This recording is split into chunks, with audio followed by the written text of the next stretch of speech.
And welcome to Dentons Privacy and Data Today. It's season 6, episode 5, and this is our last one before we break for the summer. You're joined by me, Kirsten Thompson. I lead Dentons National Privacy and Cybersecurity Group, and my co-host, Danielle Dudlesat, who is Senior Associate based in Calgary and who has a practice on the commercial side of things and focus on privacy and data. Today, exciting things, well, exciting for nerdy people like us. Bill C-36 was announced yesterday. That's the new federal privacy bill that will sort of, kind of, but not really, maybe replace PIPEDA. We'll be talking about the AI for all. That's the refreshed AI strategy. The Privacy Commissioner's annual report was released, and Alberta is in the process of launching its integrated driver's license, and that's created some concerns for businesses and people. On the regulatory and legislative update side, we will be talking about the social media ban, which I'm sure you're hearing a lot about for kids under 16. And then a few things in the jurisprudence case law. There's a big class action with a significant damage award. And the Privacy Commissioner of Canada released a couple of smaller decisions, which are interesting, and one of the larger ones, and that's the Grok chatbot and deepfakes. With that, let's now turn to the big story, is that on yesterday, June 15th, well, I guess 2 days now, the Honorable Evan Solomon announced that the Bill C-36 was tabled in Parliament, and that's the Protecting Privacy and Consumer Data Act, which I think is going to be called the PPCDA. Definitely needs a better acronym. This is the much anticipated, long-awaited government attempt to modernize PIPEDA. Interestingly, this is sort of reflects the larger consolidation and significance this government is placing on the digital economy. So the key takeaways: the bill will establish a new regulator, the Digital Safety and Data Protection Commission of Canada. Again, another mouthful. There will not be a tribunal model. If you remember C-27 back a few years ago that didn't quite make it across the finish line, it would have created a two-tier privacy commissioner and then a tribunal. That's gone. The new bill, Bill C-36, contemplates this new commissioner assuming authority over private sector privacy regulation, displacing the current privacy commissioner, who will be relegated to the public sector under the Privacy Act. So basically how the government and ministries and agencies all collect, use, and disclose personal information. The bill entrenches human right. Privacy as a fundamental human right. No surprise there. We've heard a lot about that. It does not contain AI-specific legislation. The ADA bill is gone from previous iterations. That was also much criticized, so that's a welcome thing. It enacts this, like I said, this enacts this new standalone statute, the PPCDA, and it amends PIPEDA. It basically takes out Part 1, which is the privacy provisions, and keeps the electronic documents part. So now the PIPEDA will just become EDA, the Electronic Documents Act. I've mentioned Bill C-27. If you recall Bill C-27, that was introduced in 2022, and then everything fell apart in January 2025 when Parliament was prorogued. It had made it quite far along. But this new Bill C-36 really signals a deliberate choice by the government to decouple privacy from AI. As AI becomes increasingly recognized as an economic driver, there's a understanding by the government of the need to sort of enhance the innovation opportunity and fine-tune some of the privacy provisions. There's also recognition that privacy, competition, data writ more broadly are also the engines of economic drivers, and so there's a need to regulate them all sort of in one place. So what does this bill contain? As I mentioned, privacy is a fundamental right.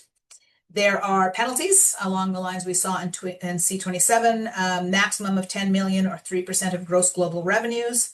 And then the new enforcement powers, which again, we shouldn't be surprised by: investigation authority, administrative monetary penalties, enhanced accountability, order-making powers.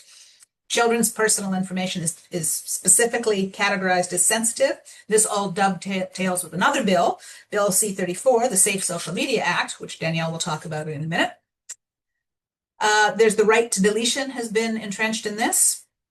Automated decision-making will now require enhanced transparency, strengthened data mobility or data portability rights. There's amendments to the consent framework, including reintroducing that concept of legitimate interest, which means you don't necessarily have to go get consent every single time. And it reintroduces a notion of business activities. Those are specified. So this sort of parallels what we have in the EU, which is helpful. There is now an obligation to implement and maintain a proportionate privacy management program. So you have to document this. And that's been one of the criticisms of this, is it may be a strengthened regime, but it requires significantly more compliance work. As I mentioned, this is all connected and dovetails with the Bill C-34. And together they sort of make a single, it's under the same regulator. So it creates this sort of super agency or super regulator, if you will.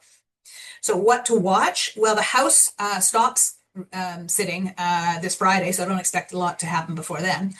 And it resumes on the 21st of September.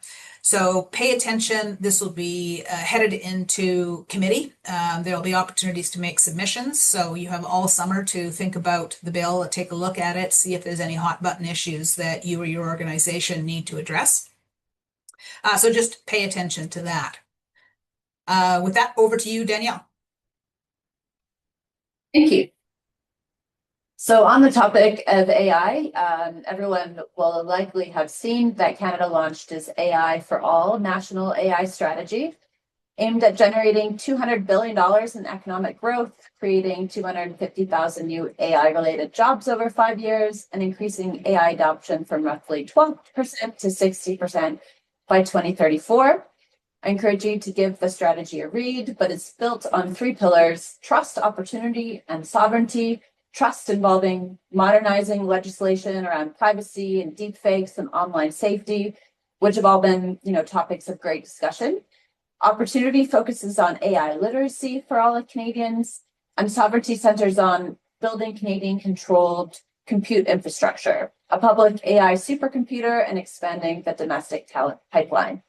So all very lofty ideas. This wasn't put together behind closed doors, of course. The plan draws on a huge amount of input. More than 11,000 public submissions were made, and a 28-member expert task force all helped to shape this strategy.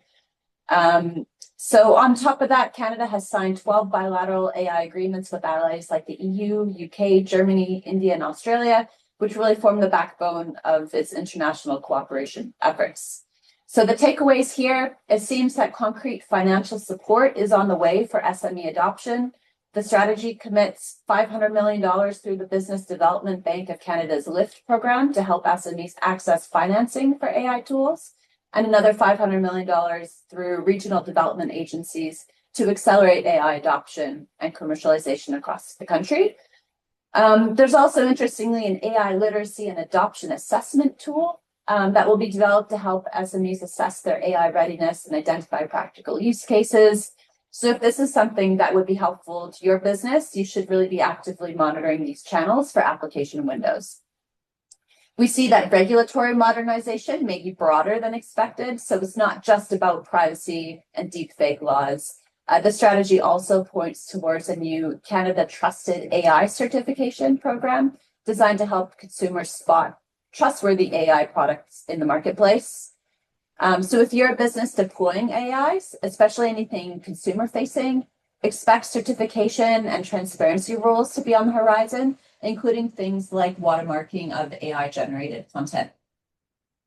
Access to sovereign compute may be a game changer for Canadian businesses as well. There's an extra $700 million coming through the Compute Access Fund to give Canadian SMEs affordable access to sovereign compute infrastructure.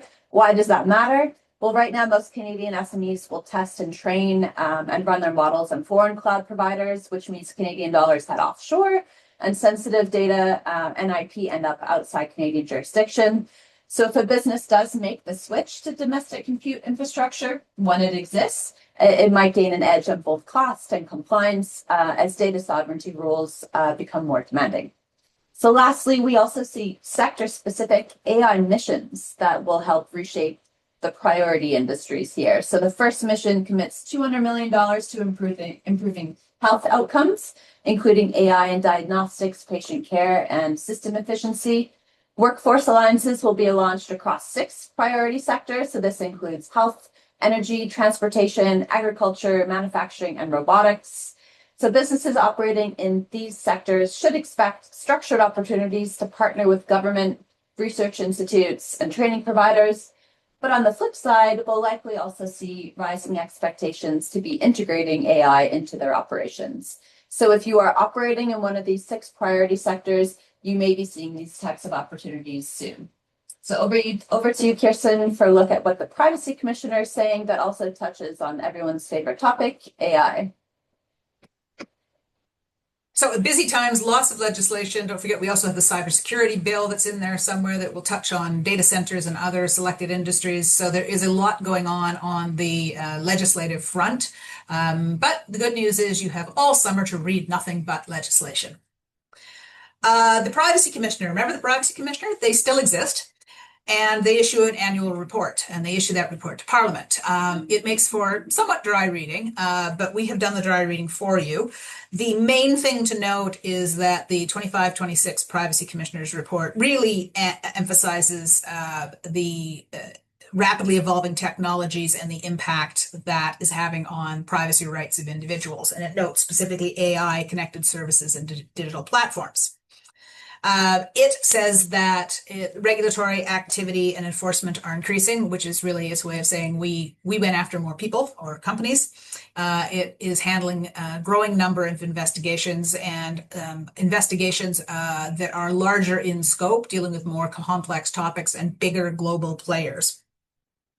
This is an opportunity for the Privacy Commissioner. This is how the Privacy Commissioner sees it, an opportunity to really play on the global field and address the issues that are coming up by these large players and sort of the platform type technologies. Interestingly, the OPC said it saw an 82% overall increase in complaints across both the public and private sector. But what was interesting, if you look at this, the private sector, there was over a doubling of private sector complaints. It says that this was likely driven in part by the launch of AI-enhanced search engines. That reflects what we're seeing. I wouldn't frame it quite that way. What we're seeing is AI tools being used to draft complaints. So it would be interesting to know how much of that bump or that doubling in number of complaints are actually legitimate complaints, as opposed to a lot of what I am seeing in my practice are sort of the nonsense and frivolous and vexatious type complaints. However, a complaint is a complaint and they have to action them. For those of you that are keeping count, the OPC received nearly 700 breach reports from businesses last year. I did a bit of math. That is 60 a month or 2 a day. That is a lot, and I still suspect companies are probably underreporting. So the takeaway here is, given the upswing in complaints and the ease with which complaints are being made, don't forget that the OPC is largely a complaint-driven regulator. If you can stifle complaints, thwart complaints, address complaints before they get to the regulator, you can really stay out of the regulator's crosshairs. Many complaints start as customer service issues, so make sure your frontline customer service people are trained to spot a privacy issue and to address them promptly and appropriately. Danielle, Alberta. Thank you. So we touched on this last month, but Alberta's Information and Privacy Commissioner is warning that the province's plan to add personal health numbers and citizenship markers to a driver's license creates significant fraud and privacy risks by consolidating sensitive data in one place, particularly because the Registrar of Motor Vehicles is not subject to any provincial privacy legislation, although it is still subject to POPA and Access to Information Act as a public body. And because the number will now be connected to ID with a photo. So the province announced it will start to roll out the integrated driver's licenses on July 2nd, eliminating the paper healthcare cards that we've used in Alberta for decades. So the update here is that the Alberta OIPC has announced it will soon be releasing guidance materials to help organizations manage driver's license information, since the additional information on the license does create risk. So if your business regularly collects or scans driver's licenses, so employers, landlords, financial institutions, car rental agencies, and other service providers, now's really the time to take a hard look at how you handle that data. Alberta licenses will now obviously have health information and citizenship status. So that means simply collecting or holding on to a copy of a new license could put you in possession of health data subject to the Health Information Act, along with other sensitive personal information that increases your liability if there is ever a breach. So the good news is that the Privacy Commissioner's office says it's working on this guidance for organizations on the rules around collecting this extra information. So we'll be keeping a close eye out for that. I'm going to continue on to one regulatory update and then a case law update before handing it back to Kirsten. So what's happening on the regulatory side? As Kirsten mentioned, you will have likely seen that Bill C-34 was introduced in Parliament on the 10th of June by the Minister of Canadian Identity and Culture. It's part of a broader legislative package that also includes the Digital Safety Commission of Canada Act, which would establish a new digital regulator to set safety standards for online platforms. The bill sets out a duty to protect children and restrict young Canadians' access to social media platforms and brings in online safety standards, a duty to be transparent and a duty to act responsibly. So Bill C-34 is the government's third attempt at online harm legislation, so hopefully this will stick. But we see a definition of regulated services in this bill, which includes social media services and AI chatbot services. They'll be required to implement design features to make their services safer for children. It mandates, as we mentioned, social media companies to implement age verification or age estimation measures to prevent children under 16 from registering or maintaining accounts. Now, we see platforms that can demonstrate robust child protection safeguards may avoid the outright under 16 account ban, making an investment in safety by design potentially more cost effective than building age verification infrastructure. So the bill also imposes baseline duties on AI chatbot operators to mitigate exposure to harmful content and prohibits them from posing as humans. We can expect to see teeth to this legislation with administrative monetary penalties of up to the greater of $10 million or 3% of global revenue, with potential higher offenses reaching 20 million or 5%.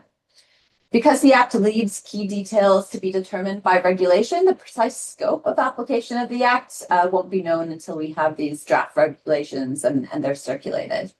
So interestingly, all regulated services will have an obligation to prepare and publicly disclose digital safety plans covering risk assessments, mitigation measures, indicators, user flags received, law enforcement notifications. So there is this compliance element that we're seeing that there will be increased cost and obligation on that side of things.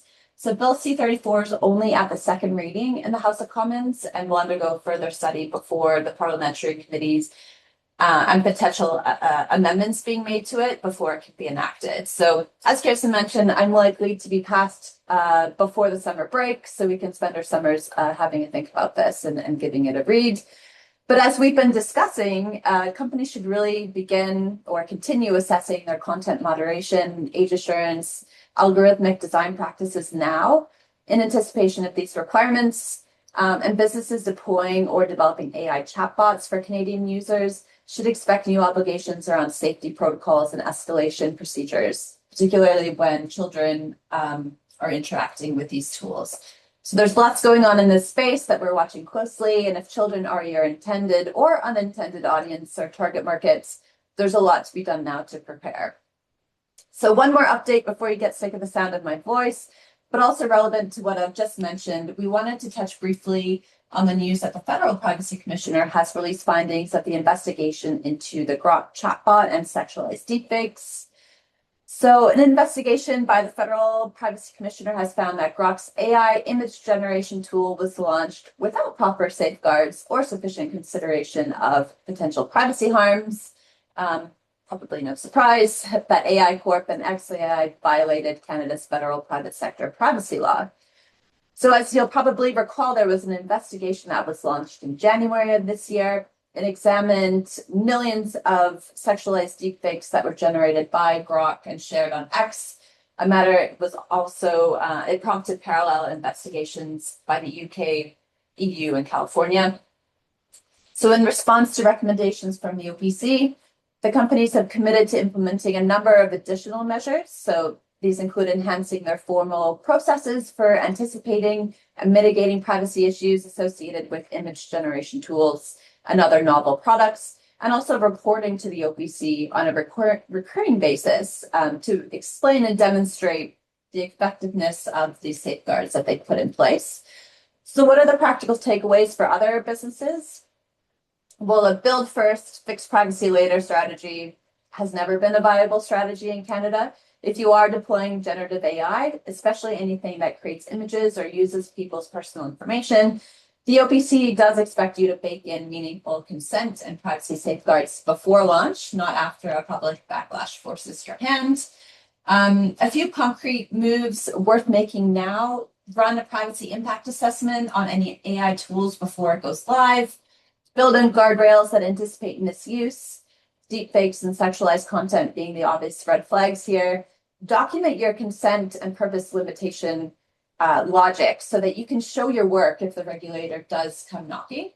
And stand up a recurring process, which is something that actually I find a lot of organizations aren't necessarily thinking about, but have this recurring process to monitor and report on how your safeguards are actually performing, because that ongoing accountability is exactly what the OPC extracted from X and XAI here. The other thing to watch, this finding is a preview of where enforcement is heading, especially with children's privacy legislation on the horizon. So the bar for what counts as an effective safeguard is only going to rise. It's going to be interesting to keep an eye on what types of additional measures and processes XAI implements and what the OPC response to these are in terms of whether they consider these to be effective safeguards. So back over to you, Kirsten. Thanks, Danielle. The Privacy Commissioner actually published 3 reports that week, and the AI chatbot Grok got all the attention, but there were 2 smaller reports which likely have a bigger impact on businesses because they both deal with issues that are very common in business. The first one is with respect to a telecom company, an access request was made for a spousal account. The telecom denied access, and the Privacy Commissioner told them they got it wrong. And the details of this shared account, it's quite interesting. So shared accounts are always an issue. Who owns the account? Whose personal information in it? I'm not a fan of this most recent one because this finding because it suggests that somehow organizations have a responsibility to balance competing privacy interests. And that's not actually how the privacy legislation works, at least it hasn't worked in the past. And it seems to me here that a company that does what the Privacy Commissioner is suggesting in this report is faced with the damned if you do, damned if you don't dilemma. So in this one, the complainant and his ex-spouse shared an account with the telecom provider for their respective phone lines or cell phone lines. After the relationship ended, the complainant switched to a different carrier for his phone line, while the ex-spouse, the ex-wife, remained on the original account for her phone line. 2 years later, fast forward, after having been removed from the account, the complainant then submitted an access request under PIPEDA to the telecom. What he wanted was the call and text message log records of his phone line for the period where he was an authorized user on the account. 2 months after the request, Bell went back to the complainant and said, no, can't reply to it. It's not your account, not your personal information. Please go away. The complainant then turned around and complained to the OPC. So not surprisingly, 2 months for a response is outside the window, the 30-day window for an access request response. So the telecom got dinged on that one. More interesting is the discussion around the access. So the OPC found that the telecom contravened PIPEDA by treating all the phone log data on the shared account as belonging exclusively to the account holder. Now, I suspect that's maybe what the contract said here too. So a flag for you if you have shared accounts. What do your contracts actually say? Because they may not align with what the privacy laws allow or require. So the telecom took the fairly reasonable position that information held in the client's account, i.e. the phone logs requested by the complainant, is only the account holder's personal information. The telecom provider noted the complainant was not listed anywhere on the account, and that while an account can have 5 or 6 phone lines, there's only one account holder. Privacy Commissioner said, no, that's not how it works, that because the phone number in question belonged to the complainant, the requested phone logs constitute the complainant's personal information. And it drew a distinction between the information about the phone line itself, which was the account holder's information, and information with respect to the phone line, which that was what it found belonged to the complainant. It said that the telecom should weigh the privacy interests of the complainant and the ex-spouse, as well as the public interest in disclosure or non-disclosure of the information, in order to come to a conclusion. And I think this is going to be a real problem for organizations. There's some text in there about the public interest here, and I actually think it flies in the face of, particularly in the spousal context, where there's a possibility for, particularly in complex divorces or domestic violence situations, to exploit some of the privacy commissioner's concerns here. But in any event, it really, the telecom was not in a position to really assess whose privacy interest should outweigh whose. So this is an unfortunate finding. But the takeaways here,